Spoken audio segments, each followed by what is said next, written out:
Okay po, isang mapagpalang hapon na naman sa inyo, mga ka-viewers. Ito na naman po tayo sa 5 o'clock habit natin.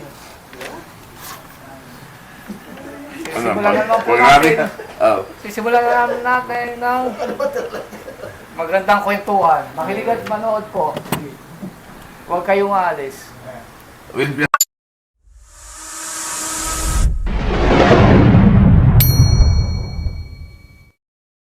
We'll be right back. Promise. Gagana, promise. Thank you, Noe. Ano, anong oras na? Kailan ba tayo? 5:15 na. Biyernes na tayo. Biyernes tayo ulit na gano'n. Naging busy tayo sa ano eh. Oo, magsimula. Magkwentuhan na tayo. Para huwag natin ganong pahabain, ano. I-clear lang natin yung mga istorya natin ngayon para at least mabilis lang nila ma-pick up, ano.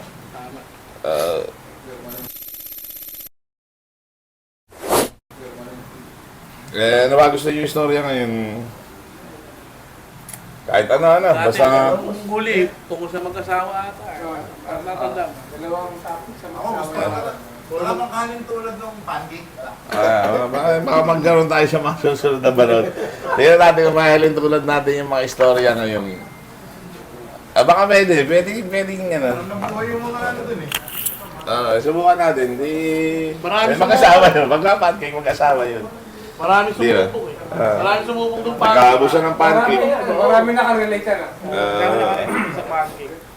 Baka itong tao na to, baka ano. Tingnan natin pare yung ano. Kasi bago mag-asawa, yun ang storya natin. Yung ating chismosong kapitbahay. Yung na storya natin, bagong kasal eh. Bago pala. Bagong kasal lang, bagong kasal. Siyempre, mag-honeymoon yan.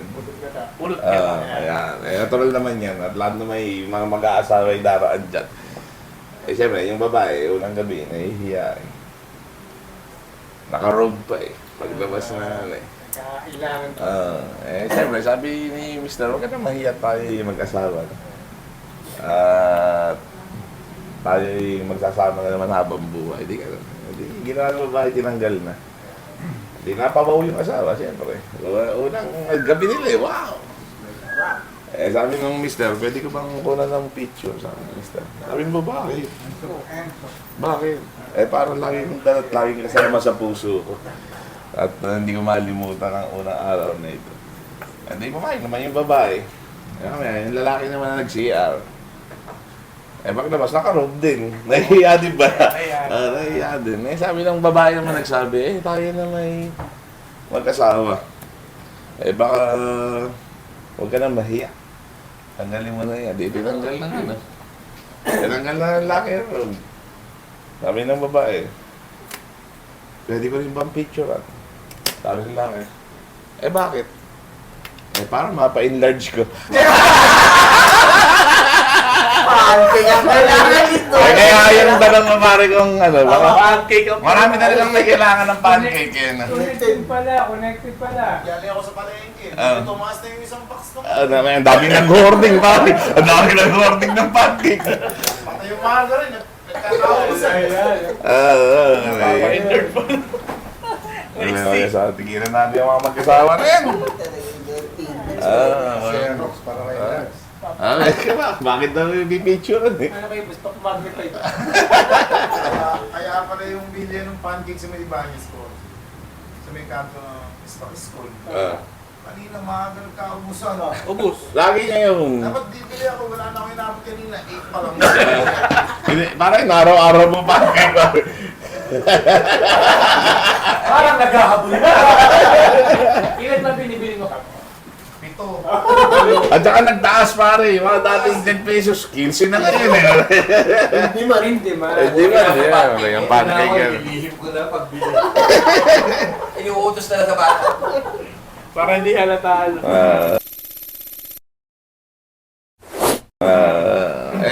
Isang dati, sa office naman tayo, medyo ano. Di ba tayo? Siyempre, tulad natin, mga office boy tayo eh, di ba? Minsan talagang trabaho, talagang nakakasagad na, nakakapagod eh. secretary nung, yung secretary nung boss, nag-uusap yung dalawa eh. Isang babae at isang lalaki yung secretary. Eh, sabi nung babae, pagod ako. The-day off muna ako bukas. Eh, sabi ng lalaki, buti kung payagan ka ng boss. Eh, dami nating trabaho eh. Tingnan mo, mapapapayag ko yan. Eh, ginawa. Ginawa ng babae, pare. Sinabit yung sarili niya, pati warik. Sinabit. Eh, sa office. Eh, pagpasok ng boss. Nagagawa mo yan. Boss, bumbilya po ako. Kaya ako po ilaw nyo ngayon. Eh, sabi ng boss, pare. Sabi ng boss, tama, baka pagod ka. Eh, dapat siguro, magpahinga ka.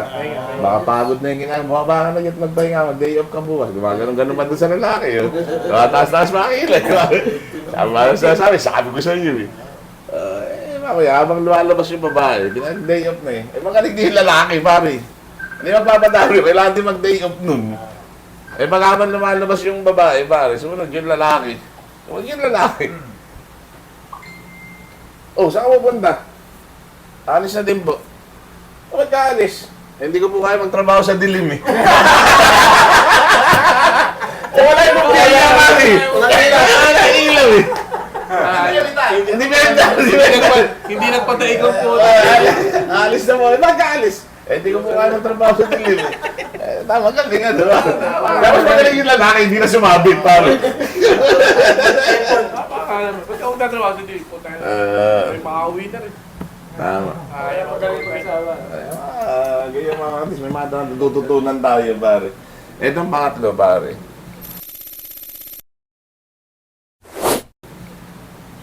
Ito maganda doon kasi, siyempre, lahat may nagkakamali naman tayo eh. Binibigyan ng chance, di ba? Eh, meron dalawang addict, pare. Dalawang addict. Bata pa eh. Yung mga teenager, mga 16, 17, mga ganyan. Siyempre, di na sa korte eh. Eh, siyempre, yung judge, mahawain yung judge eh. Eh, parang ayoko namang masira buhay niyo. Pag kinalungo kayo dito, ay kakamakin na paglabas nyo rito. Biyernes eh. Sige, bibigyan ko kayo ng 2 araw. Lumabas kayong community. Pag meron kayong napagbago ng mga tao, paalalayain ko kayo, bibigyan ko kayo ng chance para magkaroon kayo ng second life at ayaw talaga kayo kung sabi ng judge. Hindi mga Sabado at Linggo. Hindi ba kayong Lunes? Kaya tawag yung judge yung dalawang bata na nagdadrugs. Eh, sabi niya, oh, kamusta ka? Sabi nung unang bata. Sabi niya, Judge, nakapag-convert po ako ng 20 tao. Sabi po nila, hindi mo na po sila gagamit kahit kailan. Oh, paano mo nakumbinsi yung mga yan? Eh, ginawa ko lang po, gumawa lang po akong papel. Nag-drawing po ako ng 2 bilog, isang malaki, isang maliit. Oh. Eh, pinaliwanag ko po, ito ang utak natin ngayon. Ito magiging utak natin pag nag-drugs tayo. Eh, natakot po. Eh, kaya talaga. Oh, napakaganda ng idea mo ah. 20 na convert mo, sige. Ayos. Di alam mo na rin ng laya ka na. Kaya. Eh, yung isa naman, pare. Ganun din. Kaya tawag. O, ikaw naman, kamusta? Judge, nakapag-convert po ako ng 200 tao. Oh! Paano ginawa ko? Ako yung judge eh. Baka nalaglag pa sa upuan. Eh, Judge, parehas lang po kami. Halos parehas na lang po yung ginawa namin. Ganon din po ginawa ko. Nag-drawing din po ako ng bilog. Abo, isang maliit, isang malaki. Eh ngayon, habang kausap ko yung 200 tao, ipinaliwanag ko po. Eh, ito po ang butas ng puwit nyo. Bago kayo pumasok. Ito, pag napasok kayo. Convert, pare! Dalawang daan, pare! Ewan ko na pag hindi nagbago yun. Ito, pero pareha sila. Parte ng katawan lang ang ginamit, di ba? Pero magkaibang approach. Di ba? Yung isa, ito utak mo, pag gumamit ka, liliit. Ito, sakit. Ito muna sa pit mo, bago pumasok. Pag napasok ako, yung ganito. Convert, 200, pare. Takot na lang. Lalaki putas ng puwet. Pagbubo pa lang ng phone eh. Baka pakikinalat yun. Baka Baka hindi ng 200 yun. Tama talaga. Maganda rin naman ang story. At least yung tinatawa, di ba? Nakapag-convert pa. Parang ka lasing condo na. Ako nalabat. Ano tingin mo, Paul? Ayos, talaga magbabago ka yan. Wala pa kang nalabatiba eh. Sumulig ka.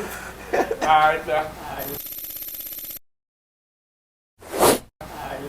Itong pang-apat pare, ito namin ko na to sa YouTube eh. Bonus na yan, bonus. Bonus to. Yan yung 3-in-1 plus. Baka hindi nyo pala alam yung istorya ko sa inyo. Napanood na natin ito. Kikwento lang natin. Shout out to sa YouTuber, si Kariki, Balod sa pare. Kariki. Magaling yan, hindi ba? Taga, Idol natin yan. Pero nga subscribe, idol natin. Tatay Rick. Tatay Rick. Balon. Subscribe natin, magaling yan. Pero isang story niya, tuwan-tuwa ako, pare. Yung mga tulad niyo, pare. Yung kay Kamatayan, pare. Parang hindi ko pa narinig. Si Kamatayan. Kaya Butch. Si Kamatayan, may listahan yan.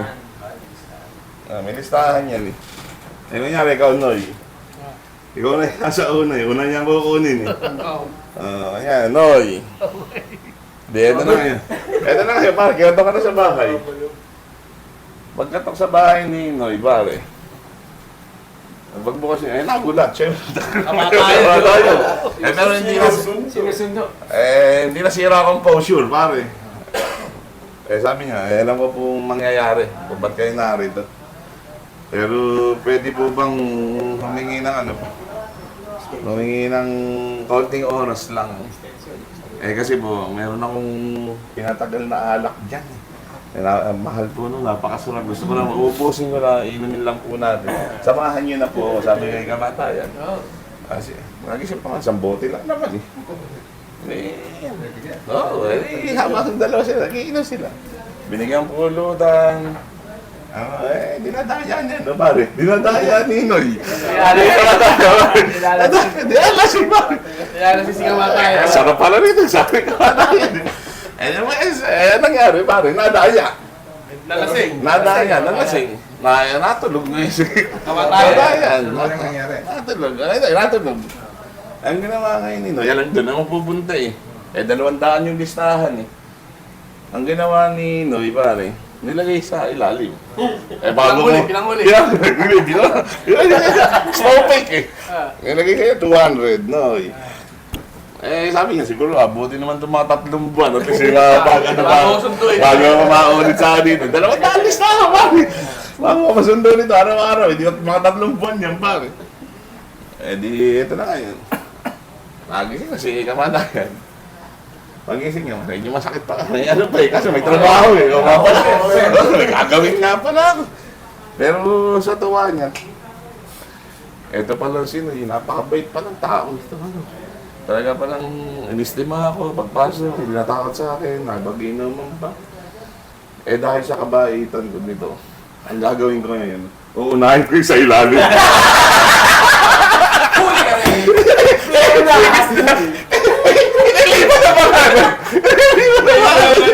Ay, sa kamaitan ito. Extended na eh.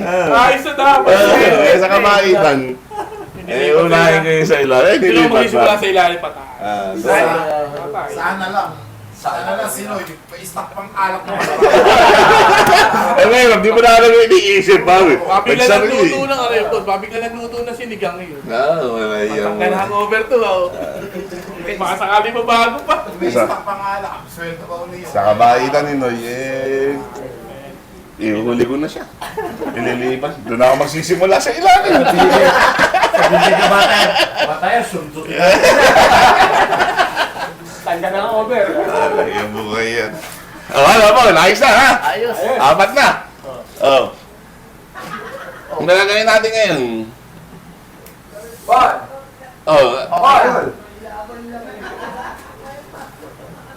Salamat po sa inyong panonood. Please like and share and subscribe. Hanggang sa muli. Bawang. As you know, We'll be right back. hanggang sa muli. Promise. Ito po, support ka naman. Promise. Paul. Ang gulo nyo eh.